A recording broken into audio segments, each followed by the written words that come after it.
मैं वेदांती त्रिपाठी इस निवेदन के साथ आपके समक्ष उपस्थित हूं कि इस चैनल को सब्सक्राइब करते रहिए। गुरु टीवी आपको धर्म से जुड़ी बातें, वैदिक और सनातन परिस्थितियां लेकर आपके सामने हम बार बार उपस्थित होते हैं।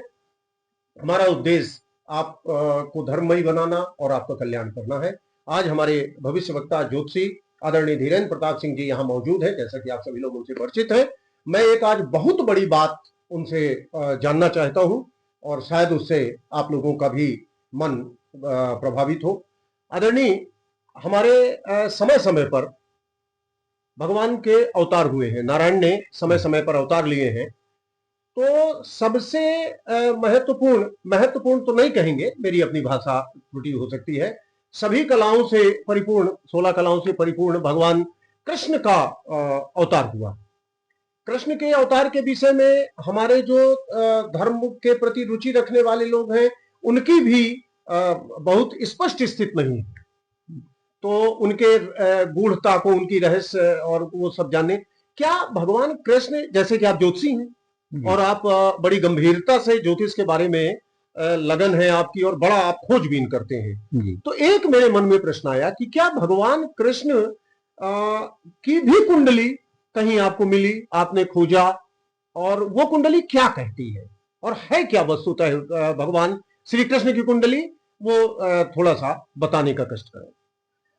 आदरणीय वेदांती जी, आपके चैनल के समस्त दर्शकों को मेरा प्रणाम, आपको भी सादर प्रणाम।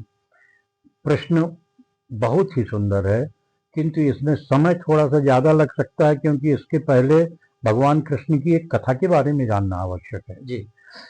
असल में देवताओं को जो अवतार हुए हैं, उन अवतारों को ग्रहों के द्वारा बाधित नहीं किया जा सकता।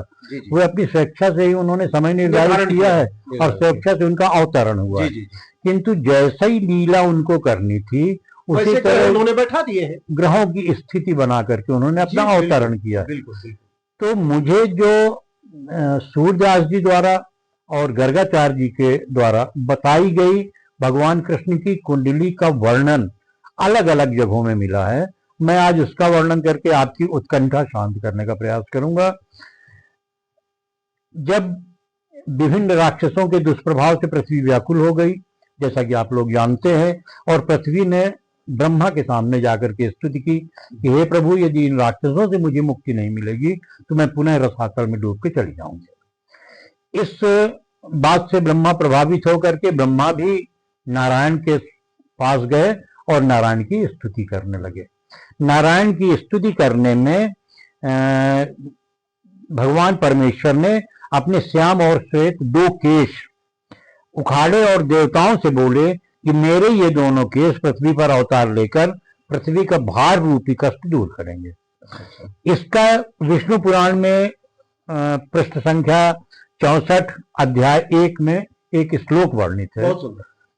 वो श्लोक, उवाच चासुरा नेतो मत केशव वसुधा तले अवतीर भुवो भार क्लेश हानि करिष्यता।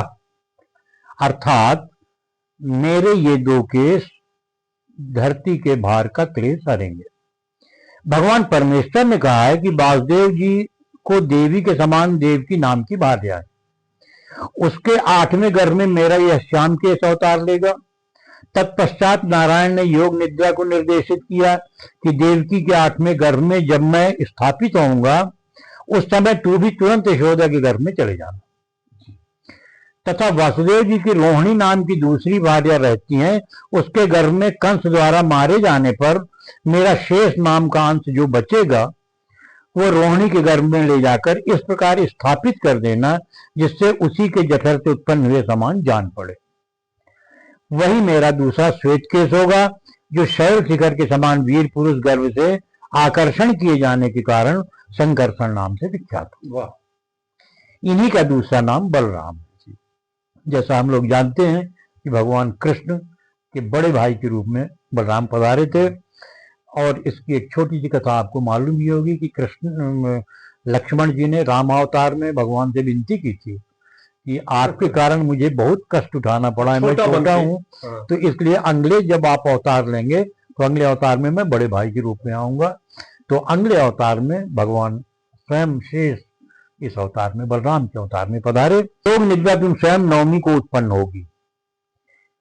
श्री विष्णु पुराण के पंचम अंश के अध्याय 1 की श्लोक संख्या 78 में वर्णित है, प्रकृष्ट काले च नमशिषि कृष्णास्ताम्याम महानिशि उत्पत्तस्यामि नवाम्याम तु प्रसूतिम तमावश्यपि।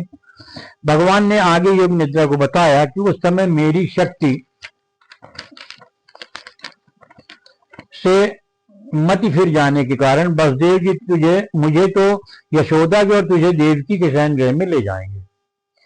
तब हे देवी, कंस तुझे पकड़कर पर्वत शिखा में पटक देगा।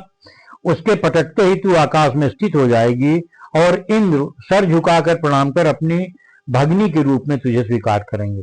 तू भी शुंभ निशुंभ आदि सहस्त्रों दैत्यों को मारकर अपने अनेक स्थानों में समस्त पृथ्वी को सुशोभित करेगी। यह कथा बताने का अर्थ यह है कि श्री विष्णु पुराण में भगवान के वर्षा ऋतु में भाद्रपद कृष्ण पक्ष अष्टमी को अर्धरात्रि के समय अवतार लेने का वर्णन तो है, किंतु लग्न चक्र का वर्णन इस पुस्तक में, इस ग्रंथ में नहीं प्राप्त हुआ। जब आप सूरदास जी के साहित्य का अध्ययन करेंगे तो आपको मालूम है कि सूरदास जी जन्मांध थे और अपने अंतःचक्षुओं को धर्म के माध्यम से इतना विकसित कर लिया था कि उन्होंने भगवान के अवतार के बारे में एक बहुत ही सुंदर लिखा है, जिसमें उन्होंने पूरी कुंडली का विवरण दिया। यदि आपका आदेश है तो मैं इस पद्य में सूरदास जी भगवान के कुंडली के सभी ग्रहों को अवस्थित कर रहे हैं। आप ध्यान से सुनने में समझ जाएंगे, बाद में मैं इसे विस्तृत भी करूंगा।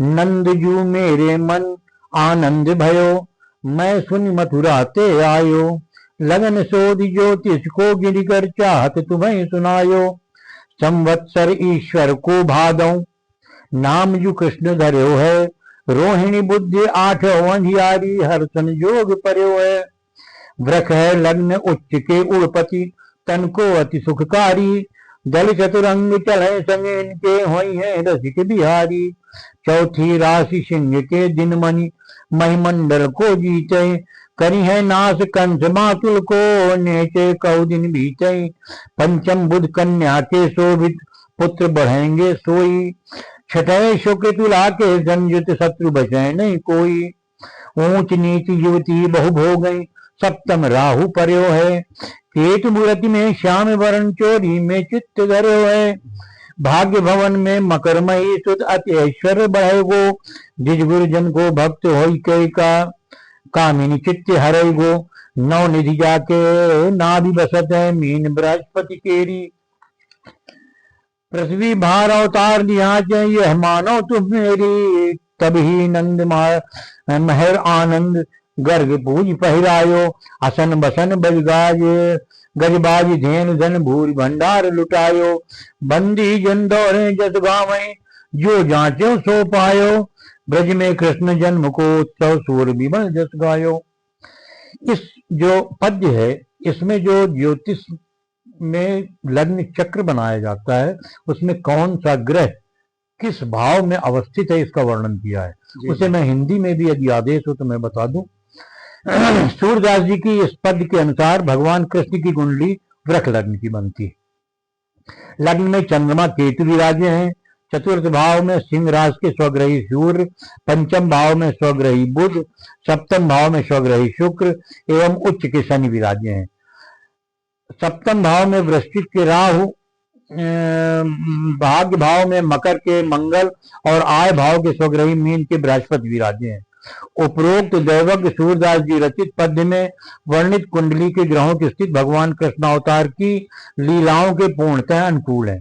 परम विद्वान श्री गर्गाचार्य जी द्वारा जिन्होंने कृष्णावतार में समस्त बालकाल के संस्कार कराए ने अपने श्री मदगर्ग संहिता के एक श्लोक में भी इसी जन्म काल की पुष्टि की। बहुत बढ़िया।